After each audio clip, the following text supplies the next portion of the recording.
was supposed to ask you. It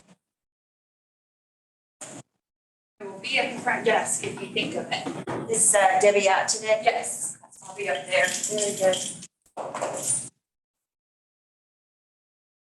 are you doing? How are you? Are you working with Nick's team? No, you were just, I thought I saw you in there in his office. I guess I didn't. Wasn't me. When you have a double. Okay, there's a double of me somewhere. Yes, there Hi it there. But you're Jeannie Brokerage. No, Jeannie is Nick's, Jeannie works for That's why I'm confused. What's your name? Denise. Denise, thank you. Cynthia, and you know Paula? No, not yet. We've met. Yeah. It's great. I'm real private. Okay. Hey, I'm not gonna be long. Good morning. Hey. Sorry I missed you yesterday. That's all I love right. your glasses. I tried on blue glasses and they just did not look good on me, but I love them. Something, they just didn't set well on me, but I love them on everybody else. Well, I have to tell you, I think I got these at Sprouts of all places. Oh. And they have dropped on the floor so many times. Okay. I just don't know one piece.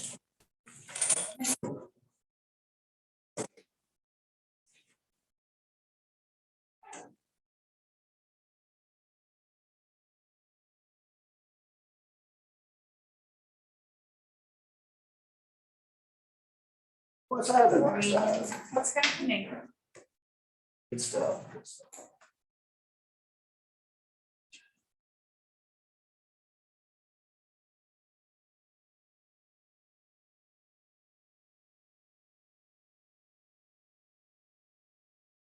What's up, boss? It's interesting. Yeah, the highlighter showing the screen. It's interesting.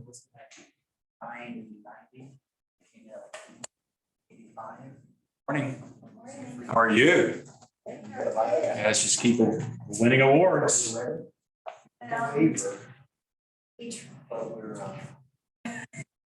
Everybody, this is Roxy. Number one producer in Iowa. Now she's in Texas. Yeah, I know. It's been maybe a week. They're the most stealth top producers we have.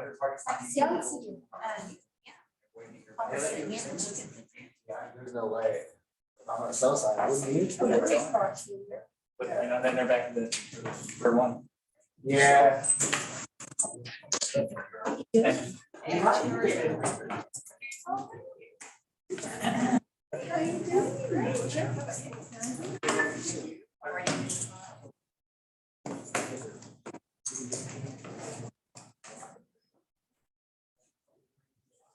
He wouldn't get $1. Yeah.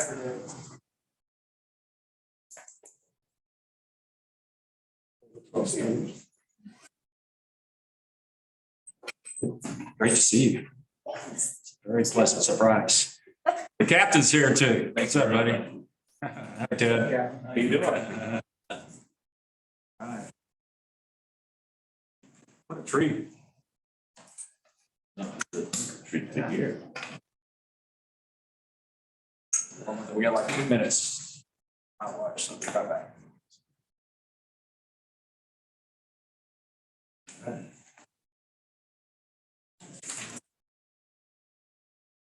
Mindset make you. How are you? Great to see you. Hey there. How y'all doing? Good. Gonna be right back. Gonna get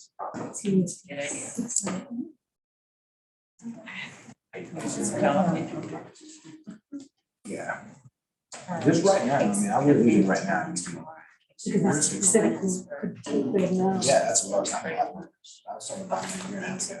This morning was the best buy I made. Again, I was buying the same thing at 11 cents. And I thought, that's how big the drop is. But if I think they're back to 11 cents, it's 4.5. Anything under 3, they said. I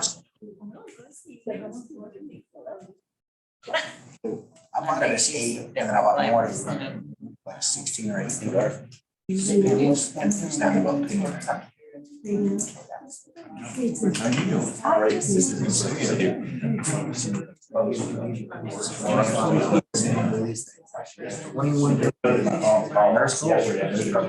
Somebody wants to do the course, it's very, it's been around my.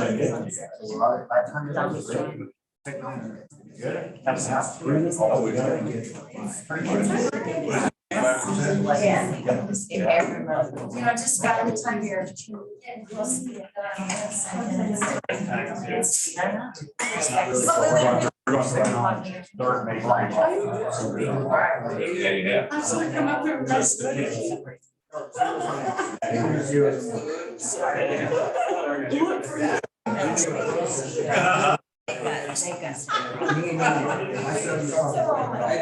That was a long time ago.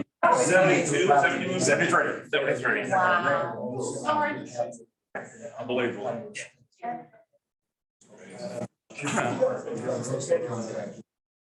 So good morning. Good morning. It's like we're close enough to 11 o'clock. Let's get started. Thank you. Thank you all for coming. And we're like one or two chairs, and then people, if anybody comes in, they're going to be forced to sit on the front row. Goes here. And that's okay. I'm always a back corner guy. I just like to watch from behind. I would say. Oh, wow. See, this is, when you come in right on time or late, you're forced to sit in the front row. You always sit up here. Right? Even the great Bob Baker's here. My goodness. This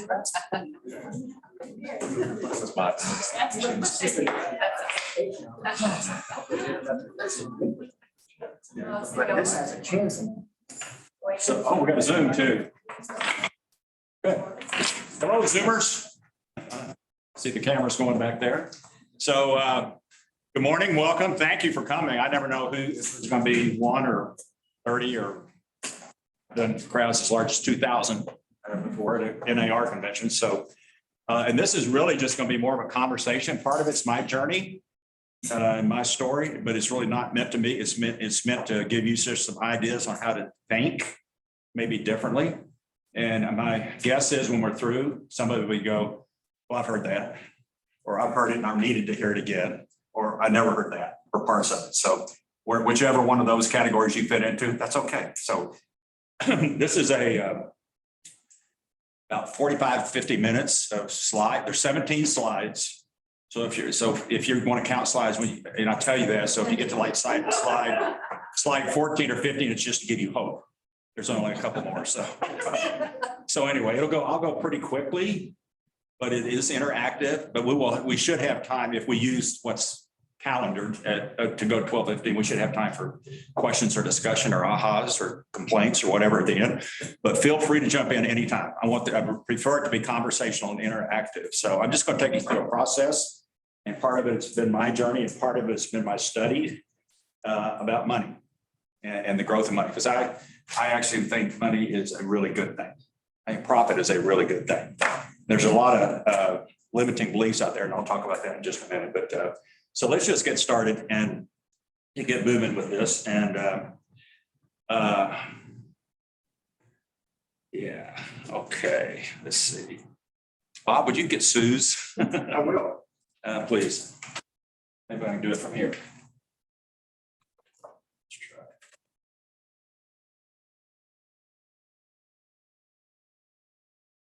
All right.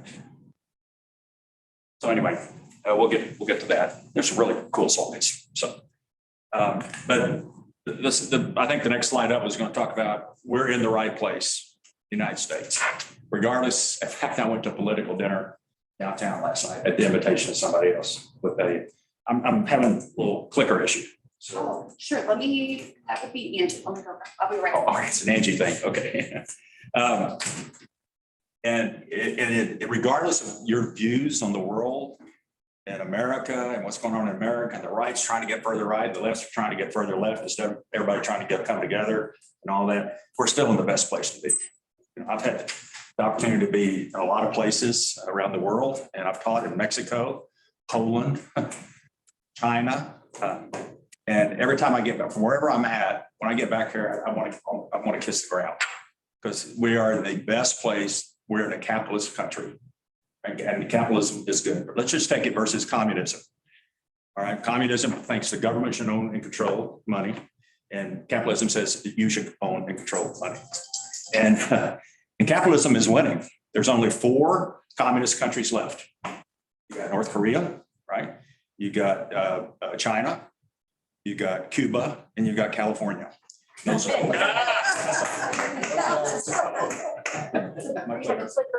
a clear issue. So, yeah, just actually the back of the slide will say you won the lottery when you got to, or were born here or got here, and with whatever the case. So we're okay. We're in the right place because you can make money and lose it and make it again and so forth, which I've done that, by the way. And I may tell that story a little bit later. So, and then my objective, I started in real estate in 1973 when children could get their license, right? And so come January, it'll be 50 years. That's decades. So with all the ups and downs, and this market's like none I've ever seen. Ted's been in the business a long time. Of course, Baker's been in it longer than me. He was just in here. And so there's always shifts, but there's opportunity in every shift. In fact, there's a quote, somebody, I can't give you the author. It says, never let a crisis go without taking advantage of it. Right. So there's always opportunity in every market, right? There's opportunities right now in the stock market. The stock market's crazy, right? It's not going like this, it's going like this.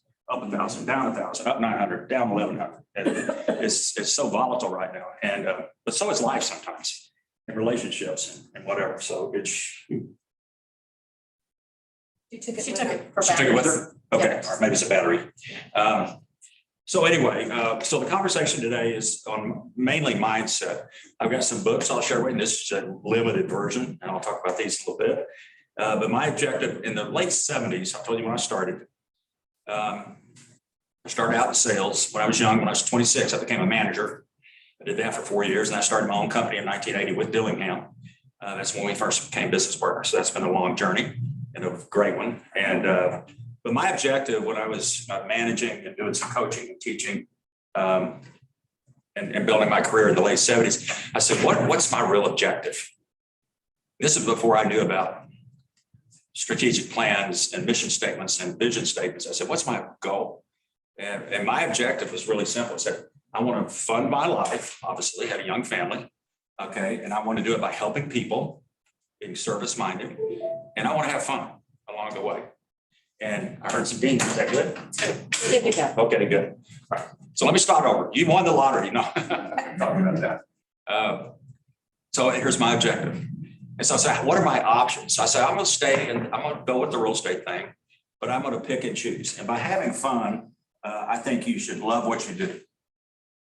All right. And if you're not passionate about what you're doing, that means you're lazy at what you're doing. If you're passionate, you're not lazy. You're excited, you're fired up, you're committed, you're into it. It brings you energy to do it. But if you're not passionate, you're somewhat lazy. You're not giving it your all.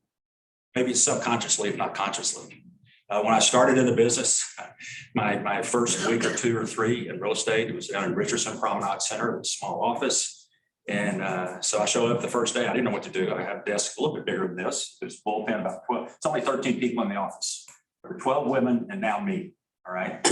And they were old. They were like in their 40s. Older women. When you're 22, that's older. Now that's young chicks, right? It's just a matter of perspective, right? Where you're positioned in life.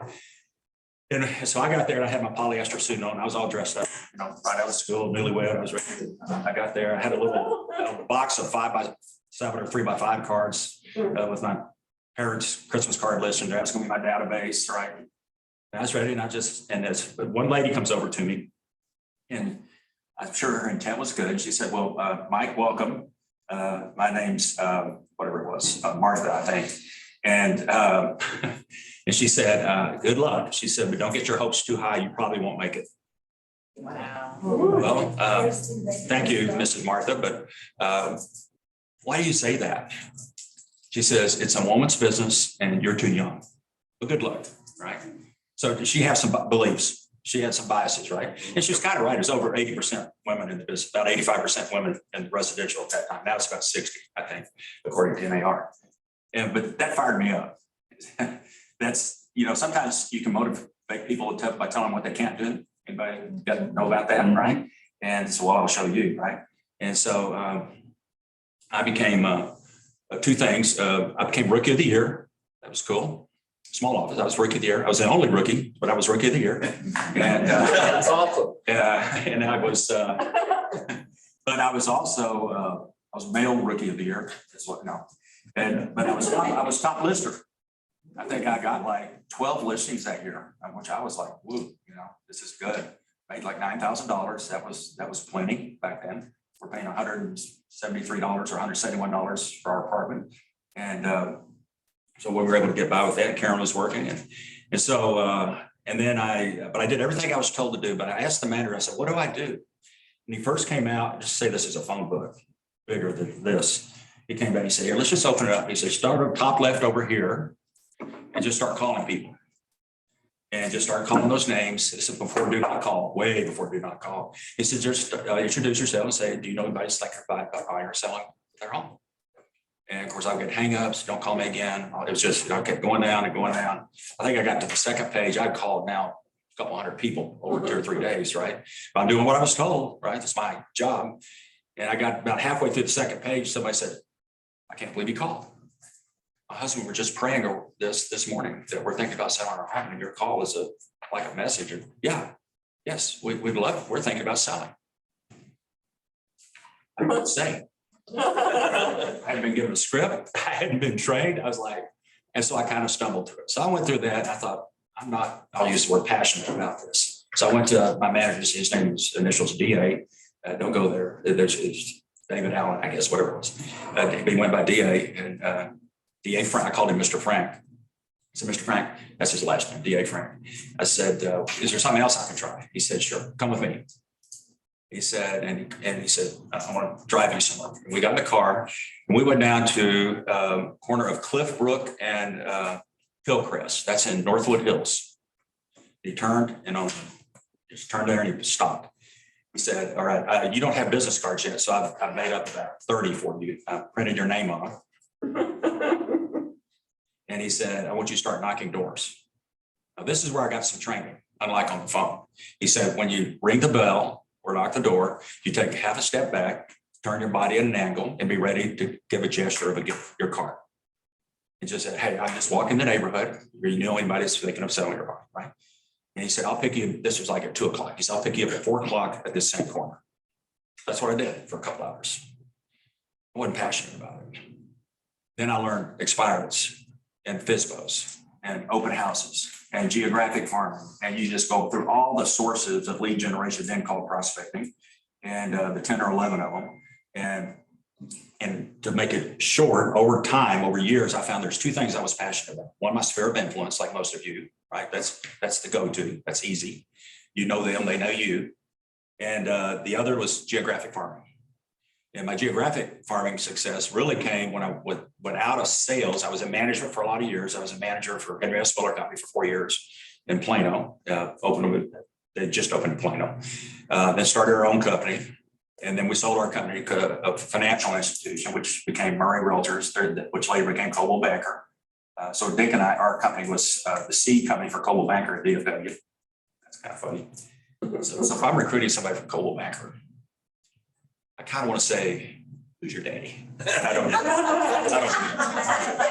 don't think Bob would improve that ethically. I don't. I just every now and then I have that flash. But so anyway, so I was their general manager and VP for 4 years and we opened 13 offices in a downtime in the late 80s during a recession, the RTC days and the savings and loan and oil crisis and all that. It was a depression in the Southwest. It's a recession nationally. And then I got bored. And I said, I want to do something. So I went back into sales in like 89. Okay. And so most of my career had been management, ownership, general manager. I had those first few years in sales. So I was starting over and I picked a Remax office on Preston Road, just south of Frankfurt, because of the location. And I knew that the owner, broker, those were my reasons. It didn't matter I didn't care what sign was on the door, right? It was a good choice. Remax was really strong really strong at that time. In fact, that was number one Remax in Texas, number 3 in the world. It just happened to be the one location. It's a Dallas address, Plano schools, Collin County, and somebody I trusted. I knew her integrity. So I did that for about 5 years. So I had to choose, what can I be passionate about? So I went back to my sphere, which I kind of stayed in touch with. So I'm going to do geographic farming. And I picked the Villages of Willow Bend, which was newer. Okay, it started developing in the early 80s, very late 70s. And those, I told a few of the top associates there, Mary Harker and some of the others. Dick was there. He was our manager, actually. And that's weird having him as my manager. But anyway. And I said, I'm going there. And everybody said, well, why? There's a lady named Joetta, Tommy here, Joetta Gouda. She's got like 80% market share. Why would you go in there? It's controlled. It's already controlled by somebody. And I said, I see it as an opportunity. I think that she's controlling because she doesn't have competition. So I'm going to go in there. So part of the marketing piece of me is that I need to differentiate myself. I'm going to start doing my direct mailing. I have my plan on geographic farming, and it was postcards, a little bit oversized, simple message, but repetitious, right? Not the same card every time, but frequency of the card. But I tag myself as is either your Willow Bend specialist or the Willow Bend specialist. I think your Willow Bend specialist was my little writer sign, right? With my name was on the sign. And after about 2 or 3 mailings, so like 3 weeks into this, I started getting phone calls. They said, we're thinking about selling our home, and we know you're the specialist in Willow Bend. Would you come talk to us? It was almost like come list me, right? And so that's how I got started. I grew, and after 1 year, I had more market share than Joetta. And so Willow Bend was my feeding ground, if you will. And I did not live there. I was a member at the club. So I had that little core group to work from. And so, but my objectives, but I started having fun. And when you have fun, when you love what you do, people are attracted to you, right? It's just it's energy. You draw energy when you're passionate about what you do. If you don't like it, they sense that too, and they'll repel you. So be excited about what you do. I'm looking at some of the faces in here, and I see a lot of people that be excited. I know how passionate you are, and they're excited about doing business with you. So that work. Oops, let's go back. Let's went to there. There we go. So that was just my simple mission statement, if you will. And I found it on an old brochure, and I said, wow, I just going to talk about that. And I love what I do. People ask me, why aren't you retired? I said, I am. I get to choose what I want to do every day, and my choice is to do this. I choose other really cool stuff and fun stuff too, but I love what I do, right? I still got that. And so we're going to talk about money. And some people are uncomfortable with money, and some people are uncomfortable without money. I've experienced both. I'm uncomfortable without money because my big why, and I only discovered this about 4 years ago, is freedom. Right? I was on a panel. I've asked that question of people when I've done 100 panels with people. I always say, "What's your big why, Larry? What's your big why, Ted? What's your big why?" And it'll be my children, or my faith, or travel, or those are the most type of those are the common type of answers. And I'd never been asked it, but I was on a panel, a wealth building panel in Baltimore. 700 people in the room. A guy named Brandon Green was celebrated. It's me, Bo Minkeady, and a guy named Mark Weiss. And so Brandon said, now I'm going to ask the last question. We've gone through about an hour and a half on wealth building. He said, I'll start with you, Brodie. He said, what's your big why? Now, I've asked that 100 times. I had never been asked that. And I'm sure it seemed like 10 minutes to the audience because I do it. What is it? I said, freedom. And I'm happy because freedom gives me all that other. It gives me my faith. It gives me my family. It gives me my travel. It gives me whatever it is. So how can I be so successful that I have the freedom to pursue whatever those are, right? So that's my overriding big why, right? And so when it comes to money, so I've had both. I am uncomfortable without money. I have no guilt over money. I don't listen to the stuff of like, money is the root of all evil. That's biblical. That's not what the Bible says. It says the lust for money can lead to evil. It's what you choose. I love money for the good it can do. I'm not going to talk about any numbers, but Karen and I are generous givers because we've been blessed, and we try to bless others. And that's a joy. That's a real joy. And to have that freedom and to do that. But how would you be uncomfortable without money? With money, I mean, and that usually comes from your environments growing up, who you hang out with, the views that the values or the opinions that were put on you by others, if you will. And so particularly when it comes to religion, politics, or money, those are homegrown for most of them. Now, some people rebel and go a totally different direction, but a lot of people will just take faith. Whatever church or denomination, if you have, that probably was started very young. Now, some people veered from that. It's interesting. Karen grew up in a Lutheran church. I grew up in a Baptist church. So we had, both Christian-based denominations, but different approaches to things. And so we've spent now 40 years in a Bible church, whatever you want to call it, non-denominational, interdenominational, whatever, and so forth. And there's no right or wrong. I'm not here to recruit you to that. Happy to talk to you, but anyway. And so let's just go extreme. Let's just go to the Mideast. Let's take Muslim. Do you think those children chose that? No. As they become adults, no, that's the way they were trained or brought up, right? And some rebel and leave, and some stay with it. So a lot of your views, and specifically for today on money, come from those environments. My dad was a child of the Depression, and he's a veteran of Marine World War II, and very conservative on money because he grew up without it, and knew the scarcity and the need it needs to be frugal, if you will. And for example, he hated paying taxes, right? And I get that, but I also understand what taxes provide us, right, within reason. And he would put what money he had into municipal bonds. And this is, at the time, they would pay 6% tax-free. Okay, that's where he put it. I go, Dad, out in the markets, you can get in other markets, you can make 9 or 10%, pay some taxes, and your net return is still better than, this is when I was in college. I was a finance major, marketing and finance. And I was looking at leverage and all this other stuff. I was a king of leverage. And he could see that I was very risk tolerant, and he was very risk averse. Right? Everything, no debt, and it's minimal taxes, and that's his belief. And as I got older and wiser, I realized how wise he was. I'm somewhat risk averse, not as risk tolerant as I used to be, but I still like to take a risk. But we'd have interesting conversations at the dinner table, right, over money and other things like that. So that kind of shaped my view. And I grew up in an era of the late 60s, early 70s, which there was a lot going on. You think it's crazy out there now?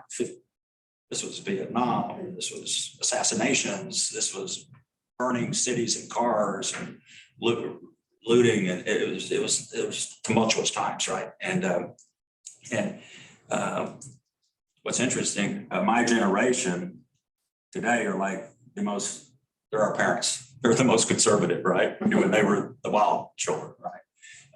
Hippies, free love, make love, not war, all that stuff. So anyway, family and environments affect your views on a lot of things, including money. And I only bring this up to say, if you have any scripts that limit your efforts to be successful and make as much money as you can, get rid of them. Things like, well, the people that live over there in those big houses, they either got it unethically, illegally, inherited it, they were lucky, they hit the lottery. You're beating them down to build yourself up or defend your position in a way. If those are the kind of scripts you've got, or you were given, or that you were in the environment of, shed them. Get rid of them. Free yourself to just go get it, right? And that's a limiting factor for a lot of people. And making whatever a lot of money is a different definition for everybody.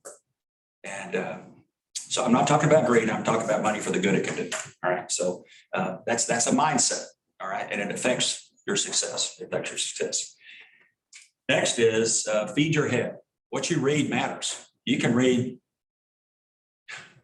Jackie Collins or Danielle Still or whatever you want, but that's not going to help you with money, all right, and business books. If you go to Austin and you ever get a chance to tour the KWI headquarters, and I hope you do sometime, and they show you Mo Anderson's office, what do you think you see on our bookshelf? Spiritual, servanthood, Bibles. That's Mo. That's just Mo. Is that Mo, or is that how she was brought up and what she's always read? Okay, I don't know. You go to Gary Keller's office, what do you think you see? CEOs, empires that were built, Bill Gates, Steve Jobs, Warren Buffett, Trammell Crow. That's his library. That's what he reads, right? And it shows up in his behavior and in what he's done. And both right, but everybody has their books. Most of the books on my desk and in my assistant's office and at home are a lot of them around money. It's not that I'm obsessed with it, but I figured if I can get smarter and make more, I could do more good. So I just grabbed a few out of here. Now this one is more about the mindset. I read this book in the late 70s, early 80s, Magic of Thinking Big. It was back in the area of Zig Ziglar, See You at the Top, those kind of books, positive thinking and all that. This is the one that affected me the most, all right? A lot of you have read and heard a lot about Rich Dad, Poor Dad, Robert Kiyosaki, and we're going to talk about his other book in just a minute, Cash Flow Quadrant. This is a great book. He grew up in Hawaii. His rich dad, his poor dad was his real dad, who was the head of a school. His rich dad was his best friend's dad, who taught him about money and leverage and growth. It's a really good book. The other book is not as easy to read, Cash Flow Quadrant, which we'll talk about, but it's a great book. It's got a record. I just reordered this one. I've got it at home, and I saw a Facebook ad. I said, I want to get this. This book's 80 years old. 80 years old. Napoleon Hill, Think and Grow Rich. It's how you think to give yourself permission to go be okay to earn and have money and build wealth and help others. So I just ordered like 6 of these, right? This one I had to unwrap it. They just came. I was thinking about this class. And these will be gifts to certain friends or family. Nick, this might be under your Christmas tree. You and Tony, so thank you probably already. Here's another one by Tony Robbins, the famous Tony Robbins. Finally, about 4 or 5 years ago, he wrote a book on money. I don't know why this title was not already copyrighted and claimed. The name of his book is Money. I don't know how that was available, but Master the Game of Money. Now this is a lot here. This is a semester in college, right? And then one other. Now I love this guy. I love his stuff. I love hearing him speak.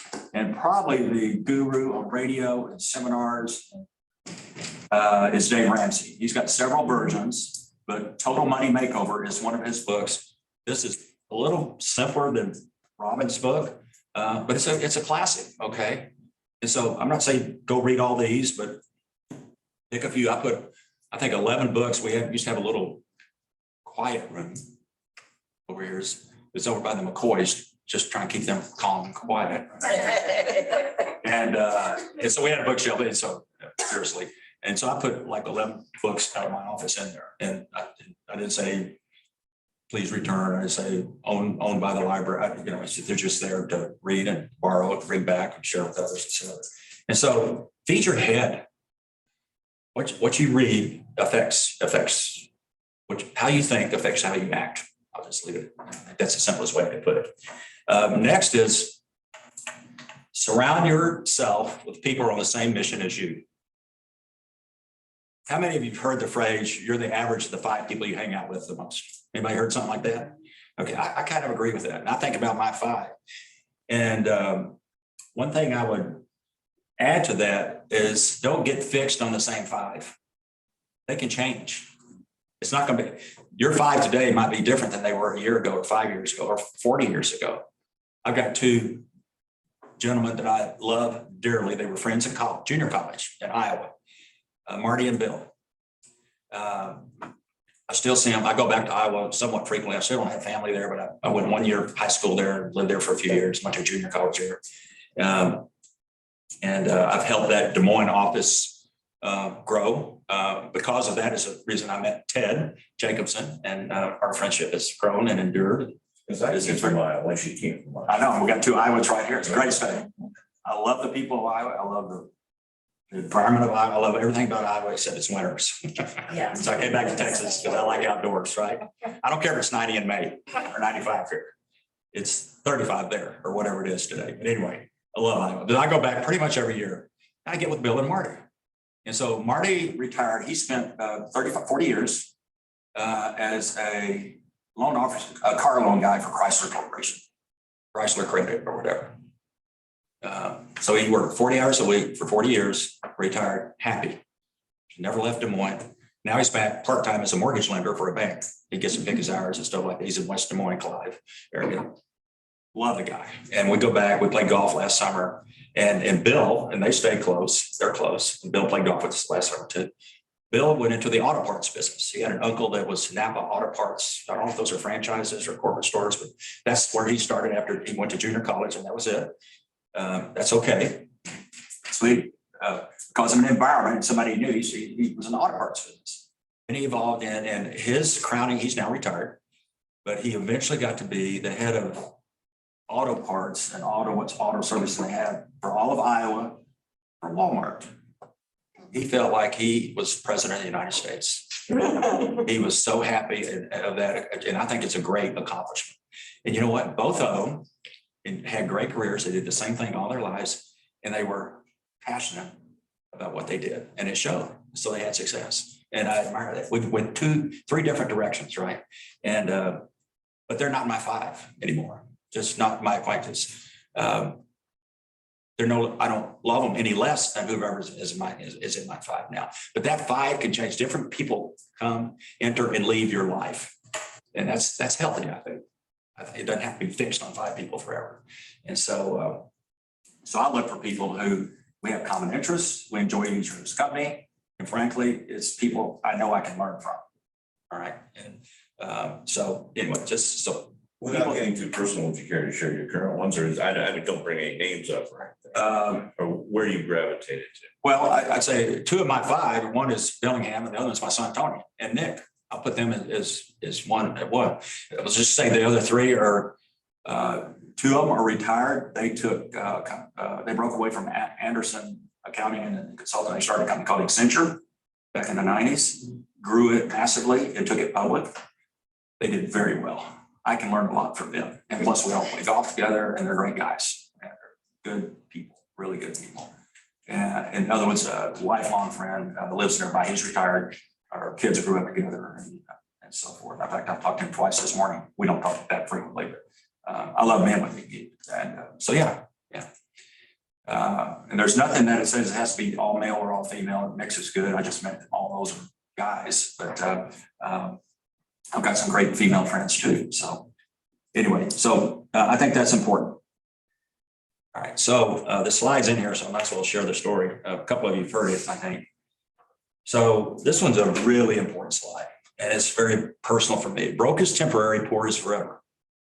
What that means is broke is a state of account. That can be fixed. Poor is a mindset. That's probably can't be fixed.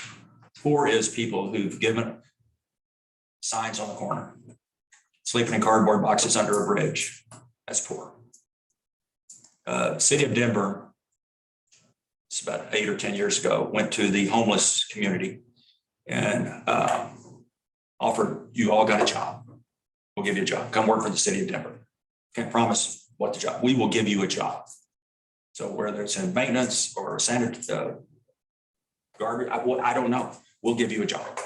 Come with us. Over 7% said no. I'm good.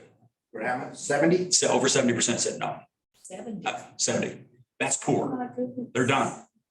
They're done. It's sad. It's a problem in our country. It's a problem. Wish I had a solution for it, could help. It's a problem, right? And so that's the difference. Broke. So I've been broke. Just take my era of my 30s. Okay, it started a company. I've always been real active in the community. I've been real active in politics. I've been Collin County chairman for congressman, for Kay Bailey Hutchinson when she was senator, for state senators, state reps, city mayors. I've run those kind of. I don't do it as much now as I did when I was in my 30s and 40s. I was the kind of the go-to to get Brodie to run your campaign, and he'll get his 200 people, and you're good, right? And I was passionate about it. I was good at it, right? And organizing those campaigns, and almost virtually every one of them was successful. So I was very visible in the community. My only point with it, and I was rising in my business, is I was, I think, a pretty good saver and investor, and was on my path, I thought, to be $1 million in net worth. And then because of my visibility, I got invited to be on a bank board. Plano was starting to grow in the 80s. And when you got growing communities, banks come in, right? And so I got asked to be on this board with 10 other people. There were 11 of us. And I'm not sure why I was invited. It was not because of my financial statement. They were all multimillionaires, well-known business, successful entrepreneurs. But they wanted me because if you're opening a bank, you either want that person, you want their accounts, or you want somebody to open doors for accounts. I was the door opener because of my visibility, and I had signs around town. I was known in the 200 influencers and all that. And so that's what they wanted me for. That was great. So we started a bank over basically Quadrant Park. And it was very successful. And the director said, well, let's get this land next to us when there was still land on Court Road. Let's buy the land, let's build a building, we'll put the bank in it. So we got a double play. We got two entities, right? We got our bank ownership, and then we'll own a building, and the bank will become the tenant, right? That's a good play, right? And that was successful. And we were rocking and rolling, and we were so successful. Our chairman said, let's go to multi-bank holding company. And so I chaired that. So I went through the comptroller of accounts, and anyway, we got the ability to do that. And I was put on point to find some land. I came back with a couple of options. The chairman didn't like them. He had a piece of land he wanted, and he was like, this is the one we're going to buy, and we'll say where it is exactly. But at that time, it was the most expensive price per square foot of commercial dirt in DFW. It was a good location, really good. Suburban, but really good location. And about that same time, we just done that. We get an offer to buy the bank and the building, which was a good offer. And we said, let's do it. All right. So we sold that. We're out. We're good. We got this piece of land, big piece of dirt, very expensive piece of dirt. We still have. It was a separate entity, right? And for those that were around at that time, in like 87, 8, 9, if I had a marble and rolled it across one of these tables, when it gets to the edge and falls, that was the economy. It fell. It wasn't gradual. It just fell. Okay. What year was this again? That was in the late 80s, very late 80s. RTC, savings and loans crisis, oil crisis, combination of everything. And okay, we still got this land. And within that first year, after the marble falling off, the group, the guy in charge of the group, they stopped making payments. And so debt was rising. And by the way, we bought it with 104% financing. Give us the 4% was to give us a little runway to pay for some expenses. And they other tenant directors, had plenty of wealth and assets to get that kind of financing. So they smart, right? Leverage. And so we had 104%. So that's growing, but value is going. The delta became great. Okay. In that year, 4 of those directors filed bankruptcy. That just means that's code for they hid their money, right? But they probably bought the most expensive homestead, which was protected, and just put everything there until this time would pass. 4 of them did that. 2 people died that year. They just circumstances. They didn't, health issues. And one guy, I won't say the name because it was from this community, but I might, because I'd like to talk. He disappeared. One guy we don't know where he went. We don't know. So 7 are gone, at least 4 of the 11. What I did when we went to close that land, I'm just signing everything, right? I look at my part, this can't be wrong, right? I'm saying everything. And so there's some language in the documents like that you might want to read. Wow. One's called personal liability. Penetrates any corporate. There was some language in there, any corporate shield in the way it was worded. And the other big one is what's called joint and several. So that means now the 4 of us were responsible for the 11. There were 4 left standing, right? So that made the delta even, 2.5 times worse than it was, right? And it was a couple of years of hell, quite frankly. I was doing everything. I could have easily filed for bankruptcy, been approved. I refuse to. I want to fight through them, do everything I can. And eventually got out of it. But let me just say that prior to that, our spring break vacations with our, at the time, young children were ski trips. And we go to Vail or Breckenridge or Crested Butte, Snowmass, get the house on the ski in, ski out house or hotel. Everything was like, it was awesome.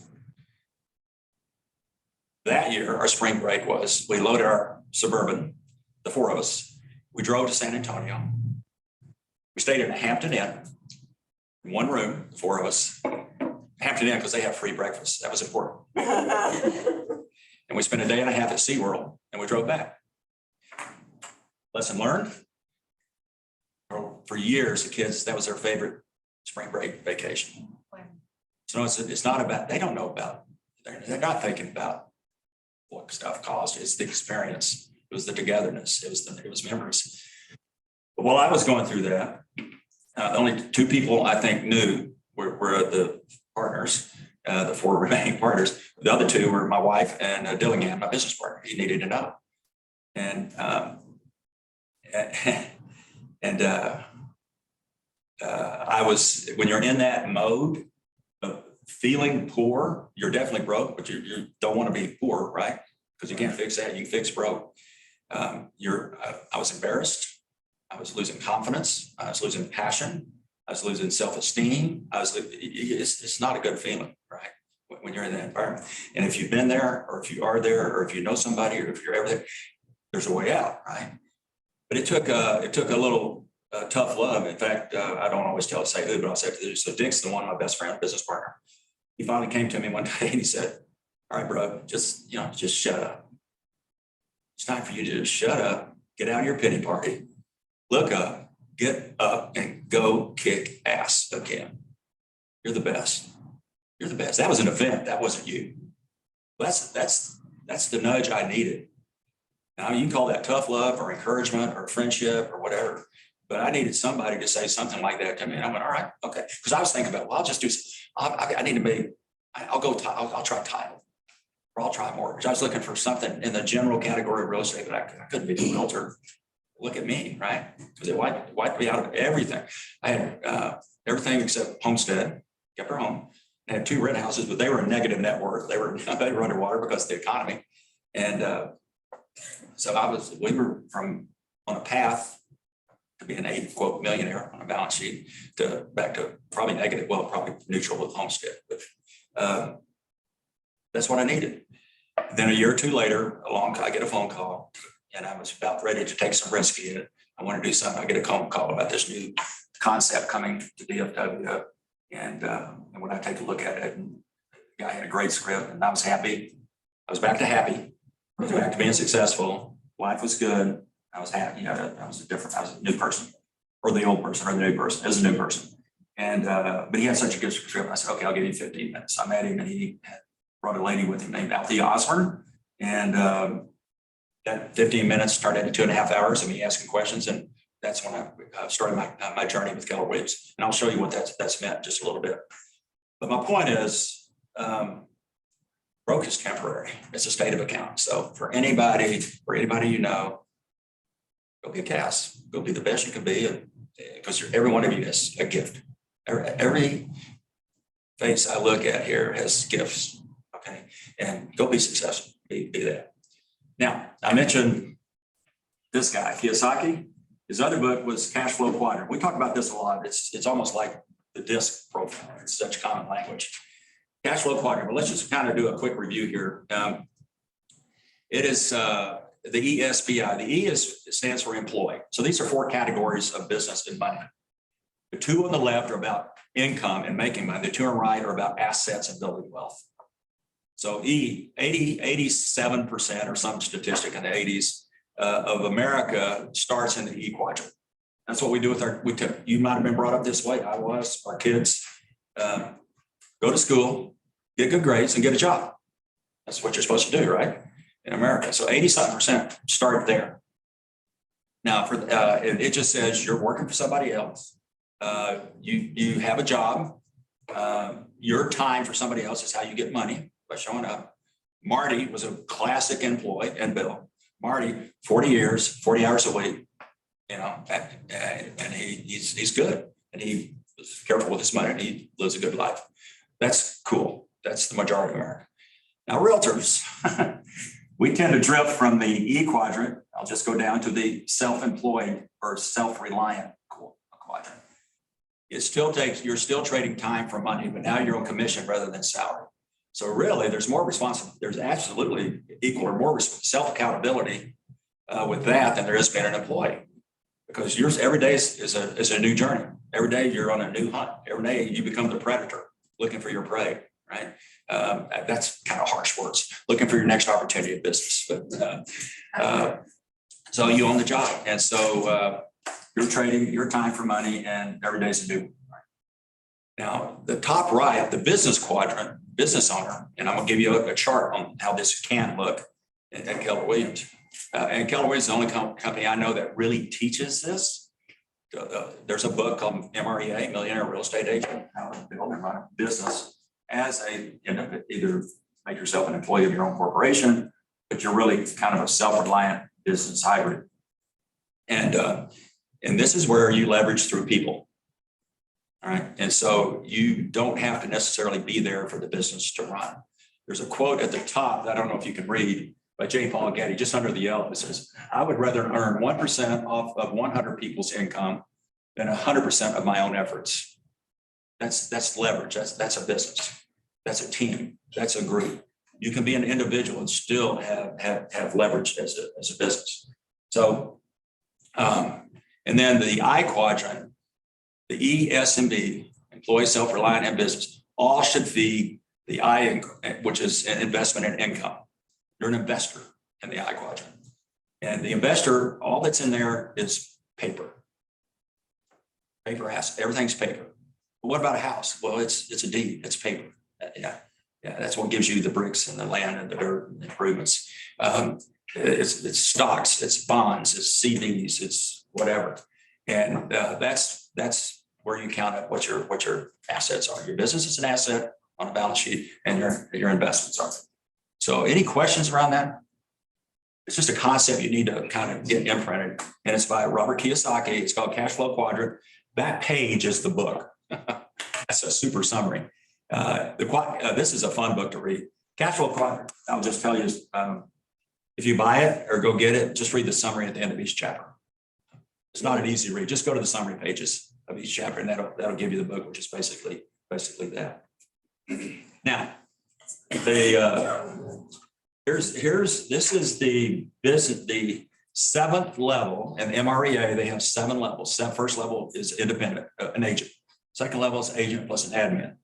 Third level is an agent plus 2 admin. The fourth level is an agent, admin, and now you had buyers agents. It goes 5, 6, 7. This is the new one. The new book's not been printed. It's been delayed for 5 years now. They keep adding to it because things are changing so fast, particularly in the area of technology. All right. And so they just can't quite get it to, I'm sorry, I don't know how to get that off the right-hand side. I'm not even going to touch a button. So that's that. It's supposed to be a business. That looks like a really big job to me. Now, what I disagree with one thing on this chart, and I said this to 400 people. I was doing the South Florida Mastermind, and Jay Papazan, who's the co-author of the book, Gary, Millionaire Real Estate Agent, is in the audience. And I said, Jay, forgive me, but I'm about to make an edit to a suggestion to your book. I would take out the direct line between you and CEO. Because it looks to me like you're still running all that. If I'm just looking, literally as a chart. And the CEO should have the line to the expansion team, not you. That's still a big job. And there's a lot of ways to look at 7th level. And I'm going to show you, I think in my own way, I'm at 7th level. And it's a lot simpler than this. This isn't wrong. This is not wrong. All right. It's just but it shows you how big you can be. And what's new about this it's not the MREA, because we have the old chart, is we've added ISAs, we've added expansion teams. There's several new categories in there and I'm sure there's going to be more added as we go. But so just for illustration purposes, this says current model, it's not, this is original. When I launched Dallas Preston Road for the Osborne family, who owned the region at the time, they weren't going to have the ability to do it. As Althea, her husband Bob, now has passed, was not licensed. I had a broker's license, so I was the broker of record and kind of the OP, team leader, baggage agent, recruiter, and they made me regional director.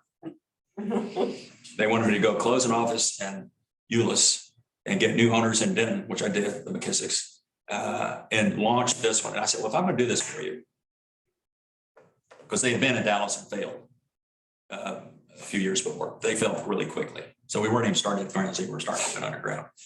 I said, I need to have your support to build a flagship. I want us to build an office that is so good that people go, wow, I want one of those. So that's what we tried to do with Dallas Preston Road. And we did. We did. Our first 19 people that joined, I just call it our core group, or it really was kind of our ALC. The rules were a little different then. The company was just starting to, we had 1,000 agents in the whole company in three states, I think. And of the first 19 that joined, they ran early, so they were part of that opportunity. 15 went on to own either market centers or regions, or part owners of market centers or regions. It was a great core group. And just names many of you would know, they're still with the company. And so I really, the reason I had, so my job was, I had an assistant who that time was not licensed. So I needed to get a referral agent, so I had 2 or 3 or 4 agents that I would give my referrals to, particularly buyers. I didn't want buyers because they're time thieves. Sorry to get personal, but buyers can be time thieves, right? So if you get a buyer's agent, that's a big freedom step towards growing and more leverage. Go focus on the listings. But anyway, particularly today, they're hard to get, but one of the gold. And so they said, well, we'll give you, we're not gonna make you an owner of anything, but we'll give you 10% of the profits of Preston Road forever. I said, wow, there's no profits. And they said, okay, I don't know, you're gonna go make it profitable. I said, okay. I said, forever, not just until it. And they said, yeah. So I still got a profit interest in Preston Road. So that's why we're such good friends, right? They're great people now. I like their leadership. I like everything they do. So I pay attention to them. You still do the 10%? Huh? Still do the 10%? I'm just clarifying. Yeah, still. Yeah. You know, I'll just, you could go, I mean, last month, I made $72,000. I got $7,200. That's good extra. You know, so that's the risk I was taking was, and remember, I was just coming out 2-3 years earlier out of what I've already described about what I was going through of being broke. So I had gone to being a little bit risky. I'm not sure I would have wanted ownership. They talked about it. And I said, no, let's just figure another way. So I missed an opportunity, but I didn't. Okay, it's worked out. Because of our success there, we got noticed and we got the right to go 3 years later. 94, yeah, 3 years later, go open Preston or Plano. And that's led to, and out of Plano, you have 75, you have Allen, you have McKinney, you have Frisco, you got Southlake. They all incubated or started out of this. It's a pretty good hub as far as leadership that's been developed.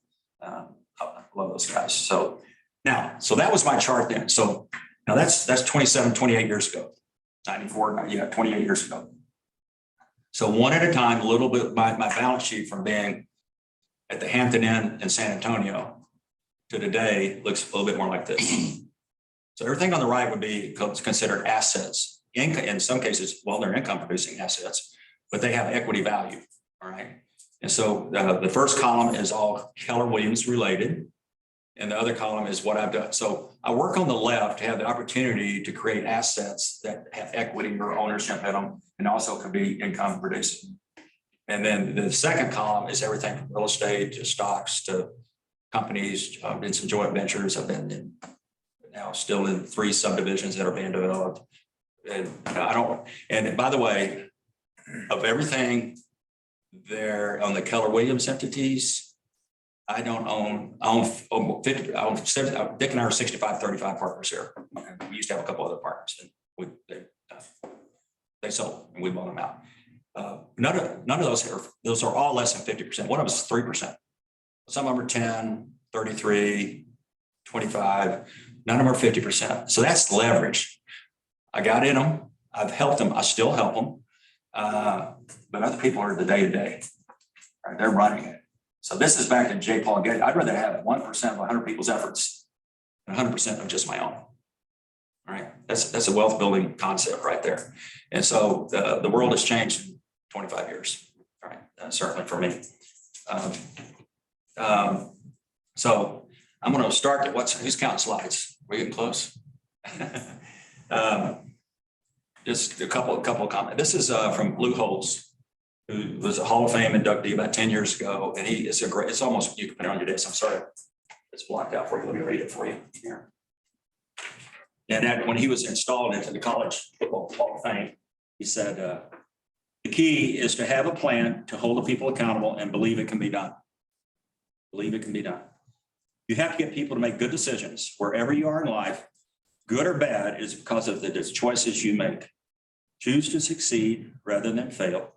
Choose to work harder rather than loaf your way through it. We had a plan, a vision, and we wouldn't compromise our core values. Blue holes. That's pretty good. That's good stuff, right? And I'll just say is in your journey, my journey, everybody else, this is from Marty. It could be the person, I'm sorry, but this is the actual quote. The person on top of the mountain didn't fall there. It's a journey. And what I've learned about entrepreneurs, if you have a goal, you get to whatever that mountaintop is, you normally you see another mountain and you go again. And when you climb a mountain, and I've never really climbed a mountain, I've done a little bit of hiking in Colorado, but I've never climbed a mountain. But even in hiking, you go across streams, you go through gullies, you go around trees, find your way where there's no path. It's a journey. It's not just like to walk up the hill, right? You get scarred, beat up, and bloody along the way a little bit, but you get there, and it's a joy. And when you get there, you have choices. You have freedom, right? And you can choose. You can find your next mountain from there. So I just understand. Don't have that view. Well, those people were lucky, and then some people are, right? They got the right genes, another way of saying that. And so Nick and I, we go to an away Cowboy game every year. We go to see the Cowboys play. We must see different stadiums. So one year we went to Pittsburgh, and we were there a day early. So we went over to Canton, Ohio, which is about 90 miles away. We went to go see the Pro Football Hall of Fame. And it was the greatest, but you see all the history and the different players and movies and all that. But as you leave, and I don't know which locker room this is in, I'm going to say Pittsburgh just because of the colors. I don't know. But as they leave their locker room to go in the field, it's kind of like you touch the top of the door. There's a sign for, I think Notre Dame players do. I'm sure many do. But this was as you leave the Hall of Fame, your game for life begins now. And it begins with, if it's going to change, it begins with how you think. Begins with how you think. So I'd just say aim high, think big. And we've got, it's interesting, we talked to Jill had brought in, has created we have a potential recruit. I think we're 90% there. And I got to meet with this person yesterday. They are if not the top 2 or 3 at another pretty large company, very large. It's getting a lot of attention. And finally I said, what are you looking for? And so it was interesting. I think I was taking notes on everything she said. But I said, what is it? What are you looking for in a brokerage? She said, fair commission plan. And where she is now, and I don't want to give too many hints, she gets 45% split. Okay, but they're fed leads, right? And so they're fed leads, but their split is 45% once they close the leads. I said, well, we pay out over 91% on average here. Some of you are at 70-30 minus the royalty 64 until you get to your cap. And then it's just, we have a lot of people up in the 90s, 80s, 90s. Our average is over 91%. I'd rather be 88% from an owner perspective, but is what it is. That's because we got so many top people. This is the home of top producers. Don't let everybody, we bring in a lot of talent and we see who rises. But this is a home for top producers. our top 20, 30, 50 will beat anybody in town. Head to head. If they take their top 50, our top 50, not close, not close. So see, fair commission. So we got to check that box. She said, I want a team. I want to be able to go to a Bob Baker or a marketing person, or I want to be able to go to my broker or my team leader. I don't have that team over there. So we'll check that box. We'll go through there. Third is marketing. Scott Leroy, who's the other one? Michael Lewis, plus smart plans, plus the technology. We got there's more marketing than you can use. It's just, are you going to pick some market? Are you going to use it? And she doesn't have any support with that there. Check that box. The last one, which I love, she said, I want a culture of community. I said, well, bring your party dress. She loves to cook. I said, well, we have 3 cooking contests a year. So plus we attend a lot. But I said, we gather a lot. And that's the beauty of coming out of COVID. And whenever we're out of it enough to start gathering again, is it just felt different for that first year and a half, until we could start. I remember when we had Cinco de Mayo last year here. That's the first time we really were able to come back together. And people hadn't seen each other in over a year. And they were hugging and laughing and crying and talking and giggling. And they stayed for 3 hours. It's going to be an hour and a half event. They stayed for 3 hours. They had the pinatas out here, the margarita machine, food. And that I saw the importance of gathering. That really showed something to me about the culture of our community and of having a community. And she said, we don't have it. So I said, check. So anyway, what do you want to talk about? How are we doing? I have a question. Yes, Cynthia? So I think I noticed that you didn't invest in stocks and bonds, even though it's in every money book in the whole wide world. What would you say if I had a client that is reluctant to get into real estate, which I think is the only way you can make real money, and still stuck on stocks and bonds? So he's an investor? I won't say a day. He's got a choice. He could put his money one way or the other. Oh, so you invest in real estate or invest in stock and bonds or be in real estate? I'm not sure. He can either buy stocks and bonds or he can invest in real estate. Why not both? I'm in both. Did you say I'm not in stocks and bonds? Because I am a lot in stocks and bonds. That's my question. Yeah. Are you in Oh, stocks and yes. bonds? Yeah. So you have a rounded portfolio. I've got parents with one guy at UBS. I'm with the guy at US Capital and Associates. And then I've got my own account. I do some investing personally just so I can grow and learn on how to pick I've got a no fee Fidelity account. I'm not a day trader, but I'm there until you invest in your next real estate deal? when I see the right real estate deal. I'm in real estate too. Well, no, do you park your liquidity in the stock market until you're ready for your next real estate deal? Well, stock market is more liquid than real estate. Right. Yeah. So I can liquidate if I see the right real estate deal. I keep it cash too. That's as liquid as you get, right? And so personally, right now, I'm not looking at investing in real estate here, maybe anywhere. I don't know what the future holds. I kind of feel like we're overinflated, we're overvalued. And I think a shift will adjust that. There'll be opportunity there. I think it's Buffett that says, I get nervous when people get greedy. I get greedy when people get nervous. So I'm waiting for people to get nervous that I might get greedy again as far as investing in real estate, right? Yes. That's my view. It's not the right view, but a lot of people are still doing it. Yes. You just got to think long, right? But to get back to stocks, you got to make a decision. Are you in it long term or not? Over time, we know that's going to be, if you believe in America, that's going to be good. But it's gotten so volatile now. Like I said, down 1,100, up 1,000, down 900, up 8. I mean, it's just, you don't have this. It's not going like this. It's going like this, right? And you see it down 1,000 today, and you look at what it does to you. You go like, breathe. Okay, you're in it long term. Yeah, it'll be fine. Yeah, the last couple of years are going to impact us this whole year. Yeah. Oh yeah. Yeah, for sure. I mean, it's just catching up. That's what it's. I agree. Not I that know it's you're going a to stay student that too. way, but Yes. Yeah. it's going to need a few months to shake out. So I say, if you got the ability, I say both. Yeah, just time your markets both ways, right? And I'd say be nimble, whatever it is. Ted. I've been with Keller Williams for 8 years. off and on. So when I was a team leader, I was working with John Davis, and that era ended, and then it changed a couple CEOs. And I know you've mentioned to me before that your profit share actually shrunk back a little and then went back up.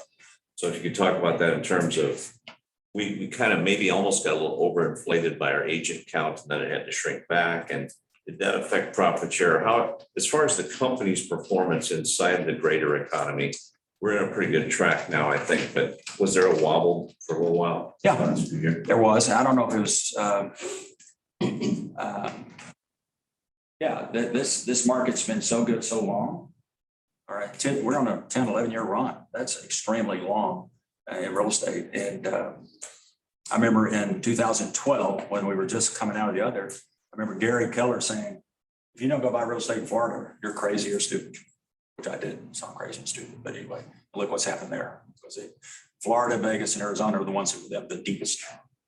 So there's a time to go. Now he's just at the last convention, he said, go buy dirt. Right. Go get it. There's t-shirts that say buy dirt, right? And he's saying invest in real estate. He's saying in land, but right now. But yeah, I think the profit share is good. I mean, it wobbled a little bit. I'm not sure if it was, well, what I was going to say is we've been on such a long run now. We've got a lot of new entrants in the competitive space. And we have a lot of, I think, unsustainable models that have come in. It looks so easy and it's been such a hot market. It's hard to fail. Like in the late 90s, around 2000, I go to the locker room at my club. There's guys going around. Yeah, I'm a day trader. I'm killing it. Stock. I'm a day trader. I don't see that anymore. I don't know any day traders right now. A lot of people are. I got a real estate company. We'll see what the next shift brings. Who's still standing? Remember, Merrill Lynch was in real estate. Prudential tried real estate. Looks easy from the outside. Kmart was in real estate. Kmart was? Yes. Costco took a run at it in Colorado. And they said every year they said, no, that's not what we thought it would be. I can go right. The General Motors was it GMAC? They had franchises. They were in real estate. And those are big boys. Amazon was trying to get into real estate until Zillow pulled out. Yeah. So Amazon's all the way out? They haven't done anything with it for the last 2 years. Yeah. Of course, Zillow got out of the buying homes and took a temporary hit. But and he's a smart guy. Like Open Doors still overpaying and stuff out there right now. Yeah, they are. So it's kind of wild to me. I'm still seeing stuff going, really? Yeah. So we're talking, I could go. I was just at NAR legislative meetings this last week, and our economist, Lawrence Yoon, spoke. I always listen to him, but I've watched him over the years. He is usually very accurate in his predictions. I'll go back. When COVID first hit in March of 20, he came out in April. He said his forecast is the second quarter is going to be terrible. The end of the first quarter was bad. A lot of things didn't complete the way we thought. The second quarter is going to be terrible. Third quarter is going to be pretty good. And fourth quarter will make up for all of it in 2020. I called and it did. And as soon as I heard that in April of 2020, I texted email Gary Keller. I said, here's what Lawrence just said. He said, well, that seems way too optimistic to me. Well, that's Gary. All right. He's going to be a little bit of a black hat thinker. But he was right. And he's the one, you forecast 25% appreciation last year. He was right nationally. You're looking at the big picture. All right. And so he just said this year, ready? I got you listening now. What's going to go? He said his updated forecast is units will be down another 10%. Right? Volume will be, or appreciation will be up 10%, not 25, 20 or 30. And he said mortgage rates, he started at the beginning of the year, said they'll go up to 4.5. He's now saying 5.5 by year end. Yeah, they're 5 now, right? Yeah, a little lower.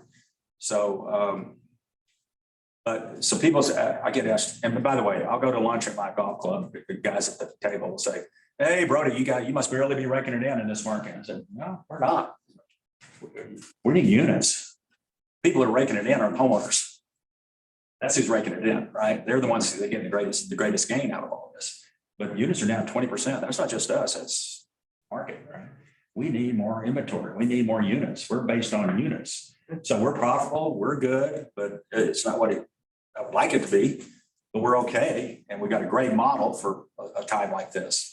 And we'll come back. So over 20% of the sales of cash or corporate buyers. I think it's 22%, you can say 20 or 22% of the real estate that's been bought, it's corporate buyers. REITs, trusts, things put together, open doors, offer pads, stuff like that. So so we've seen this before. So if markets do this, right? Right now, we're somewhere in this zone, I think. Right? People are buy, right? Let's write it up. And boy, if you bought real estate, you're saying, I'm smart, I'm good. Look at my home, look at my value, look at my asset, look at my net worth. It's gone up about $200,000, $100,000. Man, I got it. So once you realize this starts, there'll be some panic. So that 20%, that inventory we're lacking, we may have a huge dump from these corporate owners. They're not in it for home, the enjoyment of home. Yeah, they're going to, but they see it, if that market shifts and starts down, once they sense it's really moving that way, they're going to dump. They're going to cut. They're going to get what gain they still have left. You know, because they've been buying all through this. Right? When it gets there, they don't want it to go to here and say we got even.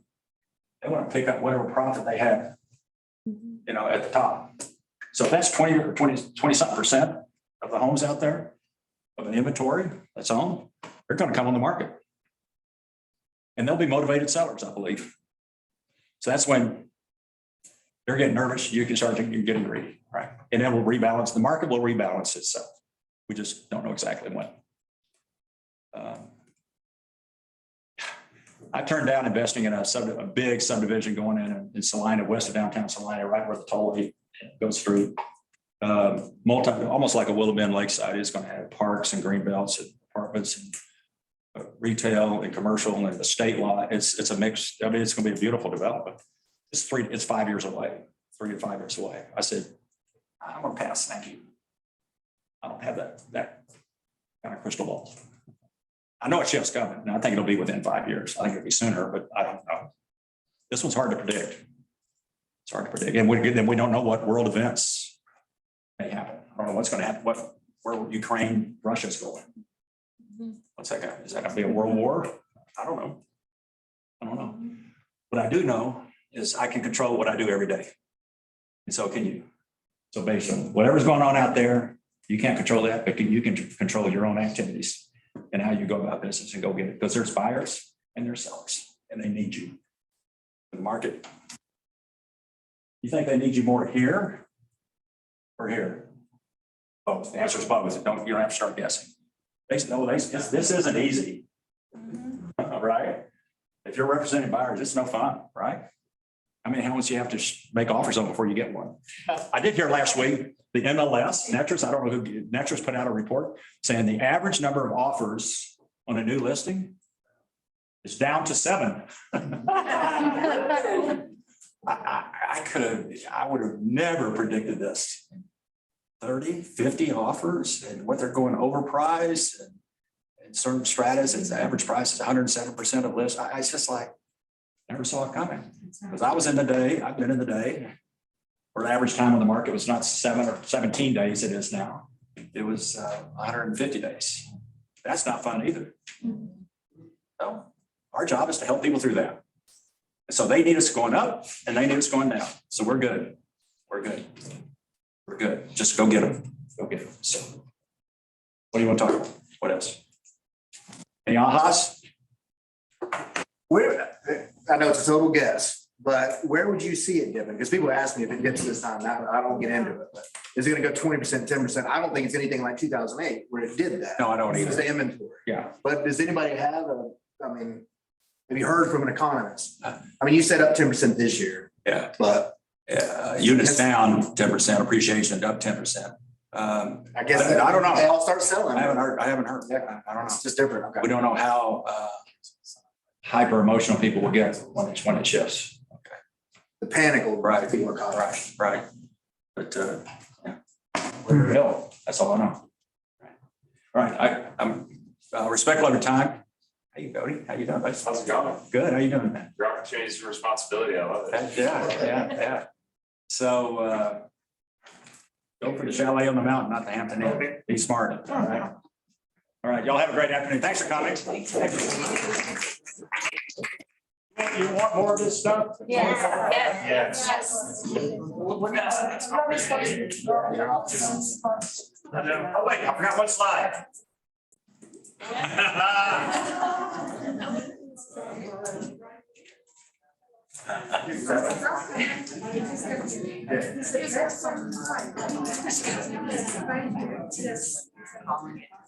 We have no TV on the real estate, right? How you doing, man? Good? I'm good.